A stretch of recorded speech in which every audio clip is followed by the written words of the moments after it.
अध्याय 6। अविश्वासी नाजरेत। वहां से विदा होकर ईसा अपने शिष्यों के साथ अपने नगर आए। जब विश्राम दिवस आया तो वे सभागृह में शिक्षा देने लगे। बहुत से लोग सुन रहे थे और अचंभे में पड़कर कहते थे, ये सब इसे कहां से मिला? ये कौन सा ज्ञान है जो इसे दिया गया है? ये जो महान चमत्कार दिखाता है वे क्या है?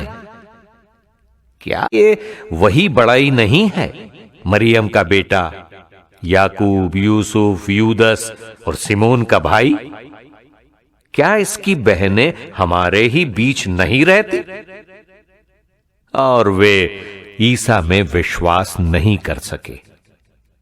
ईसा ने उनसे कहा, अपने नगर, अपने कुटुंब और अपने घर में नबी का आदर नहीं होता।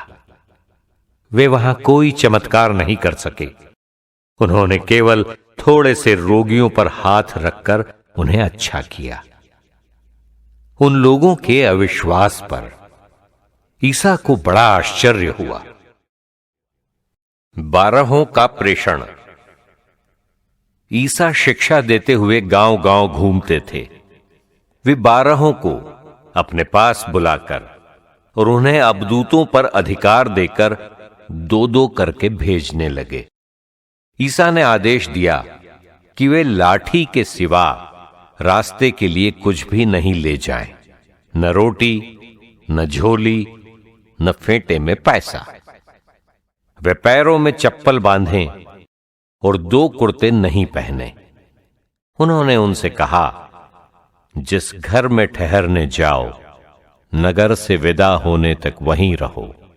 यदि किसी स्थान पर लोग तुम्हारा स्वागत न करें और तुम्हारी बातें न सुने, तो वहां से निकलने पर उन्हें चेतावनी देने के लिए अपने पैरों की धूल झाड़ दो। वे चले गए। उन्होंने लोगों को पश्चाताप का उपदेश दिया, बहुत से अबदूतों को निकाला और बहुत से रोगियों पर तेल लगाकर उन्हें चंगा किया। हेरोद और ईसा। हेरोद ने ईसा की चर्चा सुनी क्योंकि उनका नाम प्रसिद्ध हो गया था। लोग कहते थे, योहन बपतिस्ता मृतकों में से जी उठा है, इसलिए वो ये महान चमत्कार दिखा रहा है।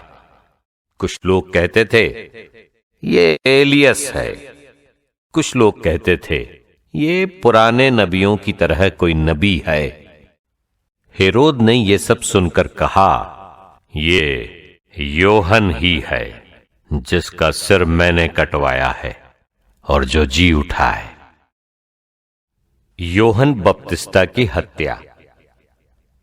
हेरोद ने अपने भाई फिलिप की पत्नी हेरोदियस के कारण योहन को गिरफ्तार किया और बंदी गृह में बांध रखा था, क्योंकि हेरोद ने हेरोदियस से विवाह किया था और योहन ने हेरोद से कहा था, अपने भाई की पत्नी को रखना आपके लिए उचित नहीं है। इसी से हेरोदियस योहन से बैर करती थी और उसे मार डालना चाहती थी, किंतु वो ऐसा नहीं कर पाती थी, क्योंकि हेरोद योहन को धर्मात्मा और संत जानकर उस पर श्रद्धा रखता और उसकी रक्षा करता था। हेरोद उसके उपदेश सुनकर बड़े असमंजस में पड़ जाता था, फिर भी वो उसकी बातें सुनना पसंद करता था। हेरोद के जन्मदिवस पर हेरोदियस को एक सुअवसर मिला। उस उत्सव के उपलक्ष्य में हेरोद ने अपने दरबारियों, सेनापतियों और गलीलिया के रईसियों को भोज दिया। उस अवसर पर हेरोदियस की बेटी ने अंदर आकर नृत्य किया और हेरोद तथा उसके अतिथियों को मुग्ध कर लिया। राजा ने लड़की से कहा, जो भी चाहो मुझसे मांगो, मैं तुम्हें दे दूंगा। और उसने शपथ खाकर कहा, जो भी मांगो, चाहे मेरा आधा राज्य ही क्यों ना हो, मैं तुम्हें दे दूंगा। लड़की ने बाहर जाकर अपनी मां से पूछा, मैं क्या मांगू? उसने कहा, योहन बपतिस्ता का सिर। वो तुरंत राजा के पास दौड़ती हुई आई और बोली, मैं चाहती हूं कि आप मुझे इसी समय थाली में योहन बपतिस्ता का सिर दे दें। राजा को धक्का लगा, परंतु अपनी शपथ और अतिथियों के कारण वो उसकी मांग अस्वीकार करना नहीं चाहता था। राजा ने तुरंत जल्लाद को भेजकर योहन का सिर ले आने का आदेश दिया। जल्लाद ने जाकर बंदी गृह में उसका सिर काट डाला और उसे थाली में लाकर लड़की को दिया, और लड़की ने उसे अपनी मां को दे दिया। जब योहन के शिष्यों को इसका पता चला तो वे आकर उसका शव ले गए और उन्होंने उसे कब्र में रख दिया। रोटियों का चमत्कार। प्रेरितों ने ईसा के पास लौटकर उन्हें बताया कि हम लोगों ने क्या क्या किया और क्या क्या सिखलाया है। तब ईसा ने उनसे कहा, तुम लोग अकेले ही मेरे साथ निर्जन स्थान पर चले आओ और थोड़ा विश्राम कर लो, क्योंकि इतने लोग आया जाया करते थे कि उन्हें भोजन करने की भी फुर्सत नहीं रहती थी। इसलिए वे नाव पर चढ़कर अकेले ही निर्जन स्थान की ओर चल दिए। उन्हें जाते देखकर बहुत से लोग समझ गए कि वो कहां जा रहे हैं। वे नगर नगर से निकलकर पैदल ही उधर दौड़ पड़े और उनसे पहले ही वहां पहुंच गए। ईसा ने नाव से उतरकर एक विशाल जनसमूह देखा। उन्हें उन लोगों पर तरस आया, क्योंकि वे बिना चरवाहे की भेड़ों की तरह थे, और वो उन्हें बहुत सी बातों की शिक्षा देने लगे। जब दिन ढलने लगा तो उनके शिष्यों ने उनके पास आकर कहा, ये स्थान निर्जन है और दिन ढल चुका है। लोगों को विदा कीजिए, जिससे वे आसपास की बस्तियों और गांवों में जाकर खाने के लिए कुछ खरीद लें। ईसा ने उन्हें उत्तर दिया, तुम लोग ही उन्हें खाना दे दो। शिष्यों ने कहा, क्या हम जाकर 200 दीनार की रोटियां खरीद लें और उन्हें लोगों को खिला दें? ईसा ने पूछा, तुम्हारे पास कितनी रोटियां हैं? जाकर देखो। उन्होंने पता लगाकर कहा, 5 रोटियां और 2 मछलियां। इस पर ईसा ने सबको अलग अलग टोलियों में हरी घास पर बैठाने का आदेश दिया। लोग 100-100 और 50-50 की टोलियों में बैठ गए।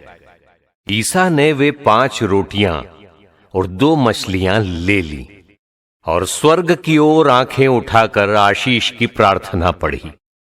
वे रोटियां तोड़ तोड़ कर अपने शिष्यों को देते गए ताकि वे लोगों को परोसते जाएं। उन्होंने उन 2 मछलियों को भी सब में बांट दिया। सभी ने खाया और खाकर तृप्त हो गए। रोटियों और मछलियों के बचे हुए टुकड़ों से 12 टोकरे भर गए। रोटी खाने वाले पुरुषों की संख्या 5000 थी।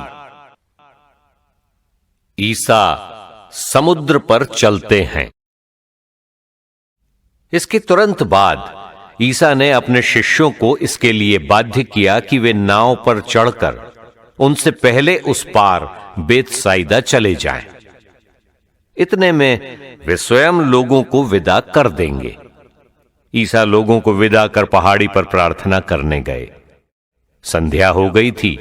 नाव समुद्र के बीच में थी और ईसा अकेले स्थल पर थे। ईसा ने देखा कि शिष्य बड़े परिश्रम से नाव खे रहे हैं, क्योंकि वायु प्रतिकूल थी। इसलिए वे रात के लगभग चौथे पहर समुद्र पर चलते हुए उनकी ओर आए और उनसे कतरा कर आगे बढ़ना चाहते थे। शिष्यों ने उन्हें समुद्र पर चलते देखा। वे उन्हें प्रेत समझकर चिल्ला उठे, क्योंकि सब के सब उन्हें देखकर घबरा गए। ईसा ने तुरंत उनसे कहा, ढारस रखो, मैं ही हूं, डरो मत। तब वे उनके पास आकर नाव पर चढ़े और वायु थम गई। शिष्य आश्चर्यचकित रह गए, क्योंकि वे अपनी बुद्धि की जड़ता के कारण रोटियों के चमत्कार का अर्थ नहीं समझ पाए थे। गेनेसरेत। समुद्र के उस पार गेनेसरेत पहुंचकर उन्होंने नाव किनारे लगा दी। ज्यों ही वे भूमि पर उतरे, लोगों ने ईसा को पहचान लिया और वे उस सारे प्रदेश से दौड़ते हुए आए। जहां कहीं ईसा का पता चलता था, वहां वे चारपाइयों पर पड़े रोगियों को उनके पास ले आते थे। गांव, नगर या बस्ती, जहां कहीं भी ईसा आते थे, वहां लोग रोगियों को चौकों पर रखकर अनुनय विनय करते थे कि वे उन्हें अपने कपड़े का पल्ला भर छूने दें। जितनों ने उनका स्पर्श किया, वे सब के सब अच्छे हो गए।